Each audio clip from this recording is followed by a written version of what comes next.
Ikalawang kabanata. Ang pagtanggap kay Pablo bilang apostol. Pagkatapos ng 14 na taon, pumunta ulit ako sa Jerusalem. Kasama ko sina Bernabe at Tito. Bumalik ako dahil nangusap sa akin ng Diyos na dapat akong pumunta roon.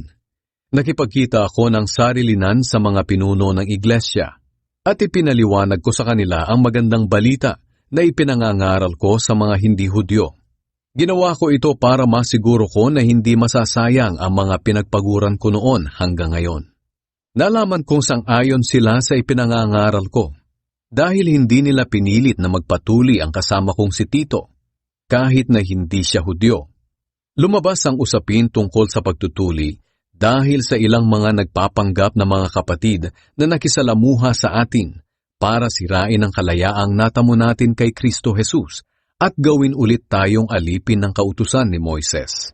Ngunit kahit minsan, hindi kami sumang-ayon sa gusto nila upang maingatan namin para sa inyo ang mga katotohanang itinuturo ng magandang balita. Ang mga namumuno sa mga mananampalataya sa Jerusalem ay wala namang idinagdag sa mga itinuturo ko. Kung sa bagay, hindi mahalaga sa akin kung sino man sila. Dahil walang itinatangi ang Diyos. Sa halip na dagdagan nila ang mga itinuturo ko, kinilala nilang pinagkatiwalaan ako ng Diyos sa pagpapahayag ng magandang balita sa mga hindi Hudyo. Tulad ni Pedro na pinagkatiwalaan sa pagpapahayag ng magandang balita sa mga Hudyo.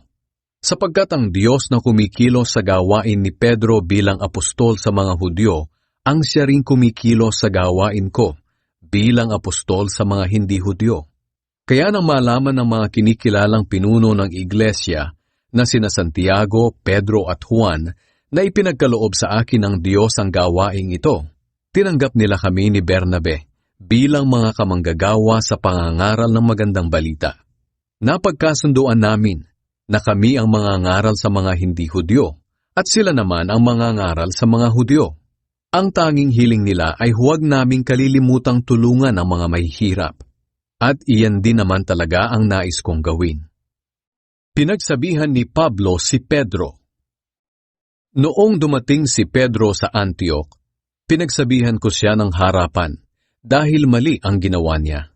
Sapagkat bago dumating ang ilang tao mula kay Santiago, kumakain si Pedro kasama ng mga hindi Hudyo.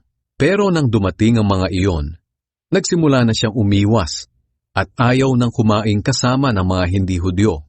Natakot siya sa maaaring sabihin ng mga Hudyong nagpupumilit na magpatuli ang mga hindi Hudyo para maligtas. Pati tuloy ang ibang mga kapatid na Hudyo ay nakigaya sa pagkukunwari niya at maging si Bernabe ay napagaya na rin. Nang makita kong hindi na ayon sa katotohanan ng magandang balita ang ginagawa nila, pinagsabihan ko si Pedro sa harap ng lahat. Bakit mo pinipilit ang mga hindi Hudyo na mamuhay na parang mga Hudyo? Ikaw nga mismo na isang Hudyo ay namumuhay na parang hindi Hudyo. Ang kaligtasan ay para sa lahat.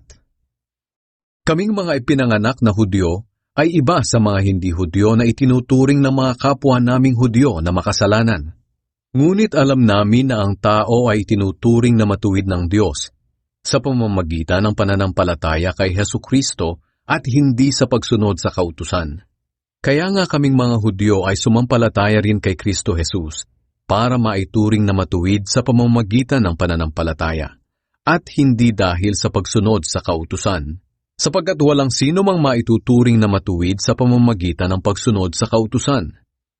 Ngayon, kung lumalabas na makasalanan pa rin kami, sa kagustuhan naming maituring na matuwid sa pamamagitan ng pakikipag-isa kay Kristo, masasabi bang si Kristo ang dahilan ng pagiging makasalanan namin? Hindi. Ngunit kung babalikan ko naman ang pagsunod sa kautusang iniwan ko na, ako na rin ang nagpapatunay na makasalanan ako. Sa katunayan, sa pamamagitan mismo ng kautusan, nalaman ko na wala ng kapangyarihan ang kautusan sa akin. Kaya malaya na akong mamuhay para sa Diyos. Namatay akong kasama ni Kristo sa krus. Hindi na ako ang nabubuhay sa aking sarili, kundi si Kristo na. Ipinapamuhay ko ang buhay kong ito sa pamamagitan ng pananampalataya sa anak ng Diyos na nagmahal sa akin at nag-alay ng buhay niya para sa akin. Hindi ko binabaliwala ang biyaya ng Diyos. Dahil kung maituturing na matuwid ang tao sa pamamagitan ng kautusan, walang saysay ang pagkamatay ni Kristo.